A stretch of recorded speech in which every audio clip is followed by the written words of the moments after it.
Hi, Woodpecker class and year 2. This is Mrs. Mehmet and I'll be reading Little Red Riding Hood. Once there was a little girl who loved to wear red. She had red shirts and red skirts, red shoes and a fabulous bright red cloak. Her name was Little Red Riding Hood.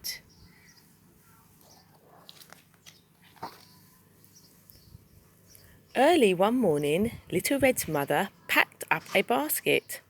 "I have a very special job for you," she told Little Red. "Granny is feeling poorly. Will you take her this fresh fruit?" "Of course," cried Little Red, and she put on her favourite cloak and kissed her mother goodbye.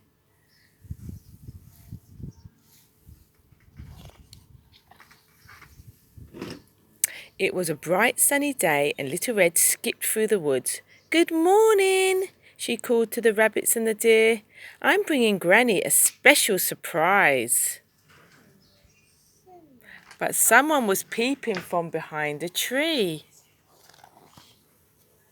A big, hungry wolf. "Good day," growled the wolf. "What are you doing in the woods all alone?" "I'm taking this special basket of fruit to Granny," Little Red replied. "Yuck," thought the wolf. He didn't like fruit. He liked to eat tasty little girls. So the wolf thought up a plan. A horrible, clever plan. "Why not pick Granny some lovely flowers?" he said. "Good idea," said Little Red.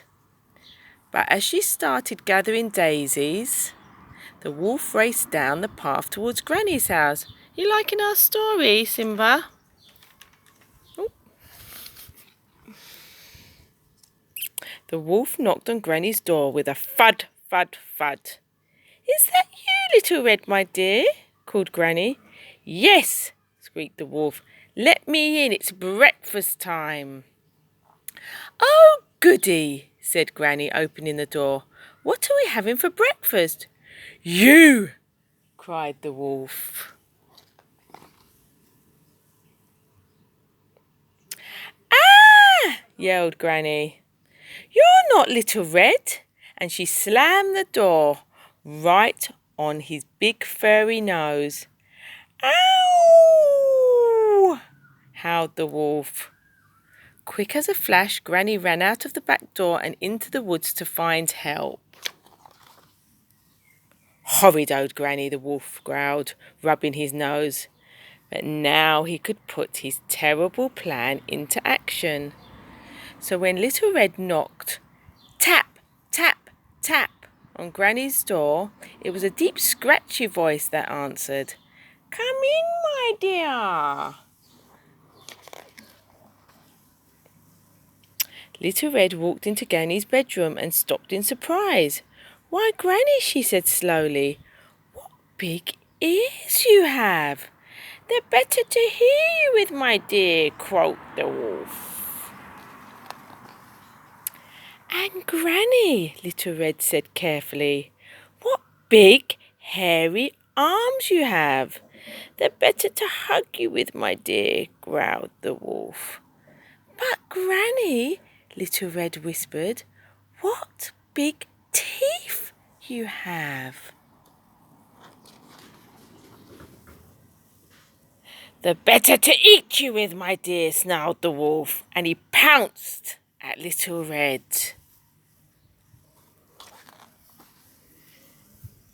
Just at that moment, the door burst open. In rushed Granny with the woodcutter. "Stop right there!" yelled Granny. "Put her down!" bellowed the woodcutter, "or we'll chop you up and turn you into a bird's house." With a terrified howl, the wolf jumped out of the window and ran far, far away, never to return. "Oh!" Little Red hugged Granny tight. "I'm so glad you chased that wolf away," she said, and she gave Granny the basket of fruit. "What a day of excitement!" laughed Granny. "Now let's all have breakfast." the end. Hope you all enjoyed the story. Bye for now.